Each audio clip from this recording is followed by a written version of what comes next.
Hi everyone, this is Jim. Welcome to this postmortem of my Blitz game number 510. I had the white pieces and decided to play c4, the English opening. And my opponent played b6. This is a rare move, but, well, not unheard of. Actually, Chess Explained has recommended this as part of the English defense as a good way to answer c4. Anyway, I played d4, and now the English defense would continue with e6, setting up sort of a Queen's Indian structure in reverse. My opponent instead played the very unusual move d6. But you see, it's not that much worse than the other moves. It just has a funny look to it because it creates all these light squared weaknesses over here on the queen side.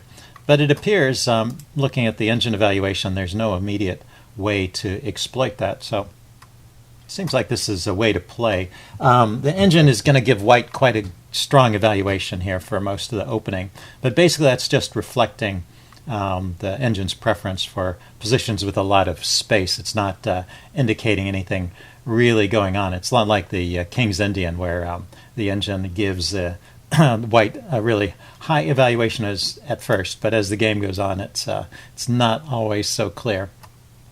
So we continue with some normal development. I like to get in this move e4 when I can in this structure. I just put the 3 pawns in the center while keeping the 4th pawn back.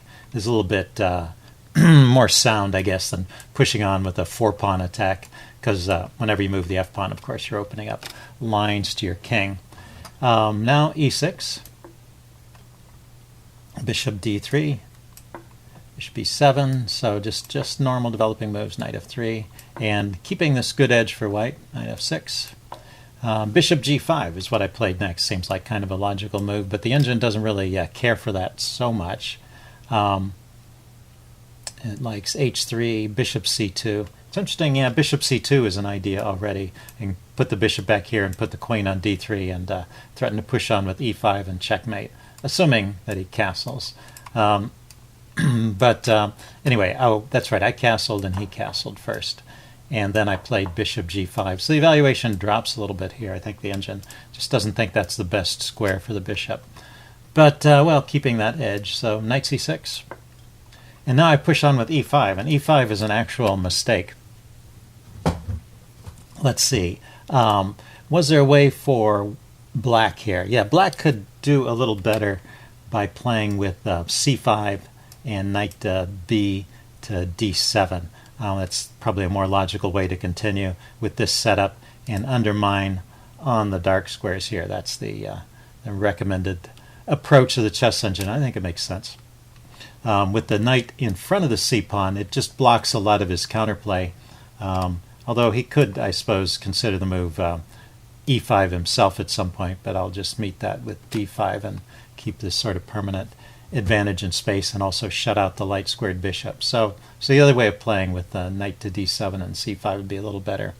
But here I make an actual mistake. e5 is just not that great in this position. So what the engine is suggesting, first of all, the top two choices are to reposition this bishop back to e3 or d2. So the chess engine really does not like the placement of the bishop out here on g5. I think the problem is that this is potentially a good piece for me, and I'm just leaving it out here. It's probably just going to get traded off, so it's a bit of a target out there.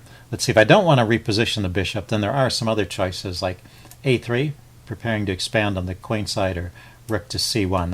Those are moves I can understand. They're very logical ways to continue. But like I said, e5 is a bit of a mistake. He trades, which is the right thing to do. And then in this position, knight to d7. He's immediately got pressure on this pawn, and it's not so easy for me to defend it, and it provokes this exchange. So let's go ahead and put on the next moves. Bishop takes, queen takes, and now I need to defend the pawn. I play rook e1 here,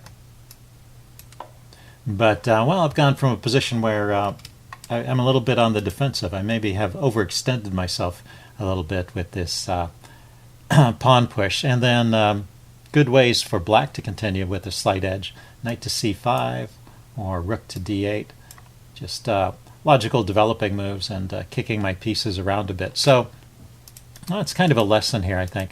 I'm often tempted to push ahead with a move like e5 and just try and clarify things here in the center. But you know, this grip I have on the center now with these 3 pawns is pretty impressive, and I should probably just learn to play with that and not push ahead unless there's some immediate tactical gain. But anyway, that's how the game went. I went e5, he traded, knight bd7, bishop takes, queen takes, and I played rook e1. Okay, so let's erase some of these lines. This is the first moment in the game where after the move queen to c5, that's the move he played here, I have a tactical opportunity right then, and I missed that one. So that's the I referred to that in the description as the chance that I missed. So see if you didn't spot it during the game. Here's another chance for you to look at it. Try and imagine the queen on c5 and it's white's turn to move, and then what tactic springs to mind there. Okay, pause the video if you want time to think about it. I'm going to go ahead and give the answer away now. He did play queen to c5, and you see the evaluation immediately shifts to white's favor with the tactic bishop takes h7, the famous Greek gift tactic. I didn't play this. This is the one I missed. So the idea is that after the king takes, let's see, yeah, normally you continue with knight g5 check. That's the traditional way to continue, but here it looks like I can also just grab the knight here and be a pawn up. But let's continue in the attacking vein with knight to g5 check. If the king goes back, it gets mated pretty quickly. Or I can't say it gets mated, but there's a mate threat here, and it's difficult for him to defend it. In fact, the engine is saying the only move to defend is to give a piece back there with knight f6. So that's one point. And then if the king comes forward, let's see, if he goes to g6, queen d3 check is good. If he goes to h6, the best defense, then rook e3. Yeah, lift the rook and get over. So anyway, this is the setup. If we back up, this kind of position is the setup for the Greek gift sacrifice. And what you look for is these 3 pieces. The bishop ready to sacrifice on h7, the knight ready to jump into g5, and the queen ready to follow up with queen to h5 or queen to g4 sometimes. So whenever you have this configuration of the 3 pieces, and these are all normal development squares for these pieces, so they'll often, I mean, this is the original square for the queen, knight to f3 is very frequent, and bishop to d3 is very frequent. So this kind of configuration happens a lot. And the other feature is that the advanced e-pawn has driven away a defender from the king. So when white has this setup and black's pieces have been driven away, then that's when you should be thinking about this bishop takes h7 tactic. Now if we back up, I had this starting from here. After I took on e5, he has to retreat the knight. So starting at this point, you know, I should already be thinking about the Greek gift sacrifice. Right now, these pieces are in the way.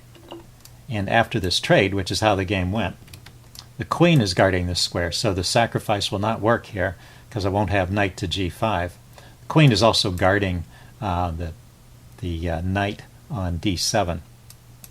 But even though it doesn't work here, it's one of those things. This is how you can play well at Blitz. If you can recognize these patterns and be prepared so that if the queen ever moves away, then you know that you have this sacrifice. So just rook e1, defending a logical move, and queen c5, and that should have immediately triggered this thought, oh yes, I have the Greek gift sacrifice now because he's no longer defending the g5 square and my pieces can just jump in. Anyway, I didn't do that. But that's advice to myself as well as to you. I played the second choice of the engine here, second or third, so not a bad move, but it's just when you have a better move you should play it. Queen e2. I was thinking of lining up this way, putting some pressure over here. He goes knight to b4, hitting my bishop. I just drop back to b1, keeping on this diagonal and not wanting to trade a good bishop for that knight, and I can kick this knight away later with the bishop back here. He played bishop takes f3. I took with the queen. He went knight to c6, just dropping this knight back since it wasn't doing anything more. And now I do line up on this battery with a double threat. So this is actually winning already because the queen and the bishop are lining up to threaten checkmate, and the queen is also threatening the knight. So let's see, was there any move he had to defend at this point?